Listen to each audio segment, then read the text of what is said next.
Hello all. Namaskaram. Wishing you all a very happy new year for those who celebrate new year today. எல்லாருக்கும் ஆங்கில புத்தாண்டு நல்வாழ்த்துக்கள். இன்னைக்கு நான் பேச எடுத்துட்டு டாபிக் வந்து ரெசல்யூஷன்ஸ் பற்றி. நேற்றுக்கு ஆக்சுவலி நான் பேசி ஒரு வீடியோ போட்டிருந்தேன். பட் அது பேசும்பொழுதே ரொம்ப சிரிச்சிட்டேன் என்னை பற்றி அந்த கிரிட்டிசிசம்க்கு. அதனால் என்னோடய பொண்ணு அண்டு என்னோடய க்ளோஸ் சர்க்கிள் இருக்கிறவாள்லாம் திட்டி அதை டிலீட் பண்ண வச்சா. ஒரு 5 பேர் 10 பேர் பார்த்துருப்பேன். அதனால் அதை டிலீட் பண்ணிட்டேன். யூஸ்வலாக நான் பேசினது எதுவும் டிலீட் பண்ணணும்னு நினச்சிக்க மாட்டேன். நம்ம வார்த்தையை விட்டுட்டோன்னா அது காற்றுல எங்கேயோ சுற்றின்னு இருக்கும். அது டிலீட் பண்ணிவிட்டு என்ன, அது இங்கே தானே எங்கேயோ இருக்கும் அப்படின்னு எனக்கு ஒரு எண்ணம். ஆனால் அது அவளுக்கு ஹர்ட்டிங்காக இருக்குங்கிறதுனால நான் டிலீட் பண்ணினேன். ஓகே, ரெசல்யூஷன் நீங்களாம் எடுத்துகிட்டு இருக்கீங்களா? யூஸ்வலி கொஞ்சம் வருஷமாக நான் ரெசல்யூஷன் எடுத்துக்கிறது இல்லை. நியூ இயரில் ரெசல்யூஷனே எடுத்துக்கிறது இல்லைன்னு, நியூ இயரில் எடுத்துக்கிறது இல்லை. எதுக்குன்னாக்கா, முன்னாடிலாம் ரெசல்யூஷன் எடுத்துகிட்டு இருந்தேன். புது டைரியில் ஃபஸ்ட்டு ரெசல்யூஷன்ஸ் தான் எழுதுவேன். அப்புறம் அந்த டைரி முடிக்கும்போது ரெசல்யூஷனில் பார்த்தா 1/10 1/4 அவ்வளோதான் முடிச்சிருக்க முடியும். நான் வந்து அளவுக்கு அதிகமாக என்னை பற்றி நானே ஸ்கோப் வச்சுட்டு இம்ப்ராக்டிக்கலாக எழுதியிருப்பேன். இல்லை பி வந்து வேறு வேறு விஷயங்கள் வந்து பிராதானியத்தை எடுத்துகிட்டு இருந்திருக்கோம். நமக்கே தெரியாமல் அன்ஃபோர்சின் நிறைய நடக்கும் இல்லையா? அதில் ப்ரையாரிட்டி கொடுக்க போய் இதுலேருந்து ப்ரையாரிட்டி போயிருக்கும். ஏதோ ஒன்று அப்படி ஆயிருக்கும். ஸோ அதை அந்த நோட்டாக போட்டுட்டு அடுத்த வருஷத்துக்கு அப்படி எழுதுறது இப்படி வச்சுட்டு இருந்தேன். அதுக்கப்புறம் தான் நான் என்ன நானே கவனிச்சிக்கும் போது நான் என்ன நோட் பண்ணேன்னா, எப்போவோ தோணும், அக்டோபர்லேயோ ஜூலைலேயோ ஆகஸ்ட்லேயோ தோணும் இதெல்லாம் நம்மக்கிட்டேருந்து நம்ம மாற்றிக்கணும்னு. உடனே மாற்றிக்கணுமா இல்லையா? நான் இந்த நியூ இயர்க்காக வெயிட் பண்ணிட்டு இருப்பேன். நியூ இயர் ரெசல்யூஷனில் இதை ஆட் பண்ணிட்டு இப்போ மாற்றிக்கணும்னு. தென் ஐ ரியலைஸ்ட், ஒரு விஷயம் நம்மக்கிட்ட மாறணும் அப்படின்னா அது வந்து ஜனவரி 1ஆம் தேதிக்காக வெயிட் பண்ண வேண்டிய அவசியம் இல்லை.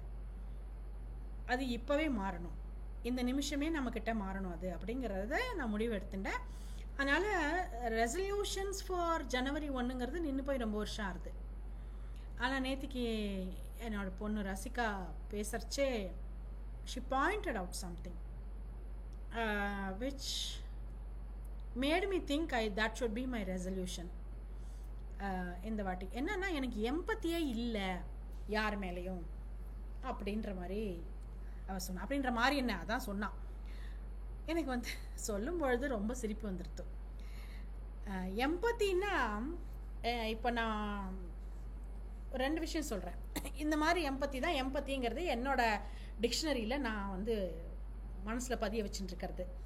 ஒன்று வந்து இப்போ நம்ம பஸ்ஸில் போகிறோன்னு வச்சுக்கோங்களேன், யாரோ ஒரு வயசான மூதாட்டியோ இல்லை கர்ப்பிணி பெண்ணோ இல்லை நடக்க முடியாத ஒரு பெரியவரோ இல்லை யாரோ ரொம்ப ஓடி, காலேஜ் பையனே வச்சுக்கோங்களேன், ஓடி எல்லாம் முடிச்சுட்டு டயர்டாக தேடிறான், அவன் பிடிச்சி நிற்கிறான், இடமே இல்லை நின்றுட்டு வரான்னா நம்ம கொஞ்சம் அவனுக்கு எந்தண்டு இடம் கொடுத்து நீங்கள் உட்காந்துக்கோங்க. அதாவது அந்த நிமிஷம் தேவை இருக்கிறவாளுக்கு நம்ம உட்கார இடம் கொடுத்து நம்ம கொஞ்ச நேரம் நிற்கலாம் அப்படின்னு நினச்சா அது எம்பத்தி என்னோட அண்டர்ஸ்டாண்டிங்கில்.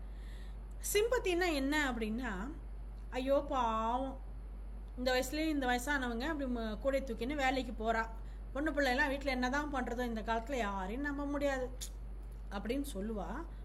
ஆனால் அவள் துரும்ப கூட அசைக்க மாட்டான். எழுந்து இடம் கொடுக்கறது அதெல்லாம் கிடையாது. வாய் மட்டும்தான் வடை சுடும். ஆனால் அவகிட்டேருந்து காரியம் ஒன்றும் நடக்காது. ஓகே, இது வந்து சிம்பத்தி. எனக்கு இந்த சிம்பத்தி எப்பவுமே யார் மேலேயுமே எனக்கு கரெக்டுன்னு தோணினதே கிடையாது. அனுதாபம்ங்கிறது நமக்கு வந்து நிறைய பேர்கிட்ட இருக்கணும் தான், அனுதாபமே இல்லாமல் இருக்கக்கூடாது தான். ஆனால் அனுதாபத்தை மட்டும் கொடுத்துட்டு நம்மளால் சரீரத்தாலேயோ இல்லை எமோஷ்னலால் ஃபிசிக்கலால் ஹெல்ப்பே பண்ணாமல் வெறும் வாயால் ஐயோ பாவம் ஐயோ பாவம் ஐயோ பாவங்கிறதுல 10 பைசாக்கு பிரயோஜனம் கிடையாதுங்கிறது என்னோட அண்டர்ஸ்டாண்டிங்னு வச்சுக்கோங்களேன். ஸோ இப்போ எம்பத்தி அப்படின்னா இந்த மாதிரி எம்பத்தி எனக்கு ஓகே.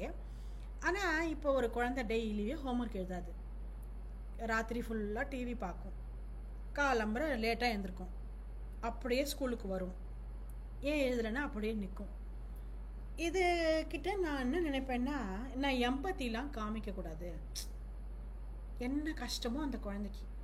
சாயங்காலம் போனோன்னா புக் எடுத்து வச்சு படிக்கணும்னு தோணவே இல்லை. அதுக்கு என்ன ப்ராப்ளமோ மனசில், டிவி முன்னாடியே உட்காண்ட்ருக்கு, ஃபோன் முன்னாடியே உட்காண்ட்ருக்கு. இப்படிலாம் எனக்கு தோணாது. எனக்கு இதை வழிக்கு கொண்டு வரதுக்கு என்ன பண்ணணுமோ அதை பண்ணணும்னு தான் தோணும். இப்போது சில பேர் வந்து நியூ இயர் ரெசல்யூஷன் வந்து டெய்லி 1 hour வாக்கிங் போகணும் அப்படின்னு எடுத்துப்பா. இப்போ இன்றைக்கி எங்காவது வாசலில் கார்த்தால பார்த்தேன்னா அன்யூஷுவல் கும்பல் ஒன்று வாக்கிங்க்கு வந்தது. ஜனவரி 1 வாக்கிங்க்கு அன்யூஷுவலாக பேட்சாக பெரிய பெரிய பேட்ச் எல்லாம் வந்தது. 10 நாள் கழிச்சு பார்த்தேன்னா நீங்கள் ரெகுலராக வர அந்த 5 பேர் தான் வந்துட்டுருப்பா. கார்த்தால பார்க்கும்போது ரொம்ப அன்யூஷுவலாக குரூப்பாக வாக்கிங் வந்துட்டு இருந்தா. அப்போது இது வந்து இப்படி ஒரு குரூப் இருக்கும், ஒரு 5 நாள் போகும், அதுக்கப்புறம் விட்டுரும். அதே மாதிரி சில பேரோட ரெசல்யூஷன், நான் வந்து ஜங்க் ஃபுட் சாப்பிடக்கூடாது, வெயிட் லாஸ் பண்ணணும் அப்படிங்கிற மாதிரி இருக்கும். அவள் வந்து அதை அந்த ஒரு 4 நாள் ஃபாலோ பண்ணுவாள். அதுவும் ஜனவரி 1 ஃபாலோ பண்ண மாட்டாள். அன்றைக்கி என்ன நிறைய ஸ்வீட்ஸ்லாம் சாப்பிட்ணும், எல்லாம் பண்ணணும். 2ஆம் தேதியிலேருந்து ஃபாலோ பண்ணுறேன்னு ஆரம்பிப்பா. 3, 4, 5ஆம் தேதிக்கு மேலே தாங்கிறதே பெரிய விஷயமா இருக்கும் அதுக்கு. அதனால் அது நடக்க போகிறதில்ல. அப்போது இப்படி வருஷம்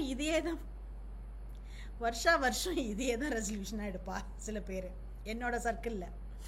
எனக்கு மற்றவாளை பற்றி தெரியாது. ஓகே, அப்போ என்னன்னா இவா மேலே எனக்கு எம்பத்தி வராது, யூஸ்வலாக வராது. ஏன்னா அவளுக்கு மனசில் பண்ணணும்னு இருக்குது, வைராக்கியம் இல்லை. வைராக்கியம் எப்படி வரும் அப்படின்னா, வைராக்கியம் நமக்கு வேணும்னு வர வச்சுட்டா தான் வரும். ஒருத்தரை சொல்லத்துக்கோசரம் திட்டினத்துக்கோசரம் வந்துடாது அப்படிங்கிற மாதிரி எனக்கு ஒரு ஃபீலிங். ஆனால் வந்து நேற்றுக்கு ரசிகா பேசுறச்சே இல்லை உனக்கு எம்பத்தி யார் மேலேயும் வரதில்ல, மெயினாக எங்கள் மேலே யார் மேலேயுமே வரதில்ல, எஸ்பெஷலி உங்ககிட்ட க்ளோஸாக இருக்கிற பீப்புள்கிட்ட நீ ரொம்ப ஹார்ஷாக இருக்க, ஒரு அவளோட ப்ளஸ் அண்ட் மைனஸஸை நீ புரிஞ்சுட்டு நடந்துக்கிறதில்ல, அக்செப்ட் பண்ணிக்கிறதில்ல, அவள் நிலைமையிலேருந்து நீ அவளை புரிஞ்சுக்கிறதே இல்லை. இது நீ வந்து உன் சர்க்கிளில் இருக்கிற யாரை வேணால் கேட்டு பார்த்துக்கோ, நீ ரொம்ப ஹார்ஷ் தான் அப்படின்னு சொல்லி அப்படிங்கிற மாதிரி அவள் ரொம்ப சொன்னாள். தன்னை பற்றி எக்ஸாம்பிள்லாம் சொன்னான். நீ இந்த விஷயத்தில் என்னைக்காவது என்கிட்ட வந்து எம்பத்தியோடு நடந்துட்டுருக்கியா, உனக்கு எம்பத்தியே கிடையாது, நான் என்னைக்காவது சிம்பத்தி கேட்டிருக்கேன்னா எம்பத்தி தான் கேட்டிருக்கேன் அப்படின்னா. சரி, நமக்கு தான் ஒன்றும் தெரியல போல இருக்குது அப்படின்ட்டு. அப்புறம் நேற்றுக்கு அதை பற்றி ரெசல்யூஷனில் நான் எம்பத்தி தான் என்னோடய ரெசல்யூஷனாக வச்சுட்டுருக்கேன்னு சொல்லி வீடியோ போட்டேன். போடும்போது என்னால் அடக்க முடியாத சிரிப்பு வந்துடுது. அதில் அவளுக்கும் கோவம் வந்துடுது. ஏன்னா நீ இப்படி நான் ஒரு ரொம்ப எமோஷ்னலாக சொன்ன ஒரு விஷயத்த நீ இப்படி கேலி பண்ணிட்டியே அப்படின்னு. அதுக்கப்புறம் யோசித்து பார்த்தேன். நான் அந்த வீடியோலேயே கூட சொன்னேன், எனக்கு என்ன தோணித்துன்னா, பகவானுக்கு நம்ம மேலே ஏதோ ஒரு விதத்தில் எம்பத்தி இருக்குது. நம்ம மட்டும் நம்ம எல்லாத்துலேயும் கரெக்டாக இருந்திருந்தோம்னாக்கா முதல் ஜென்மத்திலேயே சிவலோக பதவியோ வைகுண்ட பதவியோ மோட்ச பதவியோ எடுத்துன்னு போயின்னு இருப்போம். அது இல்லாமல் தான் 84,000 லட்சம் ஜென்மாக்கள் எடுத்துட்டு இங்கே உட்காண்ட்ருக்கேன். அப்படிங்கும்போது நான் என்னத்தை மற்றவாக்கிட்ட குறை கண்டுபிடிக்கிறது, ஏன் நான் அவளுக்கு அந்த ஸ்பேஸ் கொடுத்து அந்த எம்பத்தி கொடுக்கக்கூடாது அப்படிங்கிற தாட் நேற்றுக்கு வந்தது. அதனால் என்னோடய ரெசல்யூஷன் எல்லார்கிட்டையும் எம்பத்தியும் காமிக்கிறது. இது எப்படி பண்ண போகிறேன் அப்படிங்கிறது நான் இனிமேல் தான் பார்க்கணும். இப்போ நான் இந்த டியூரேஷனில் லாஸ்ட் கோர்ஸ் பண்ணினேன், ஒரு கோர்ஸ் பிராணிக் ஹீலிங்கில். அதில் வந்து லவ்விங் கைண்ட்னஸ் பண்ணணும் அப்படின்னு சொல்லியிருக்கா. ஆக்சுவலி அந்த ப்ராக்டிஸ் பண்ணணும்னு சொன்னதுனால, அந்த லவ்விங் கைண்ட்னஸ் ப்ராக்டிஸ் பண்ணுறதுனால தான் இவ என்கிட்ட உனக்கு எம்பத்தி இல்லை, எம்பத்தி உனக்கு வரணும்னு என்கிட்ட தைரியமாக சொல்ல முடிஞ்சதே அதனால தான். இல்லைன்னா இத்தனை வருஷம் சொல்லாதவோ இப்போ சொல்கிறான்னாக்கா மேபி அந்த ப்ராக்டிஸ் கொஞ்சம் ஒழுங்காக போயின்னு இருக்கா என்னன்னு தெரியல. மேபி அதனால தான் எனக்கு இது புரிஞ்சுதா அவள் சொன்னதுன்னு தெரியல. So empathetically I should move with life அப்படிங்கிறது எனக்கு புரிஞ்சிருக்கு.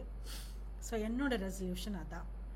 ஹோப் நீங்கள் எல்லாமும் ஒரு நல்ல ரெசல்யூஷன் எடுத்துகிட்டு இருப்பேன்னு நினைக்கிறேன். உங்களோட ரெசல்யூஷன்ஸும் சக்ஸஸ்ஃபுல் ஆகிறதுக்கு எல்லாம் வல்ல அந்த பகவானை வேண்டிக்கிறேன். Wishing you good luck. May God give you abundance. Namaskar.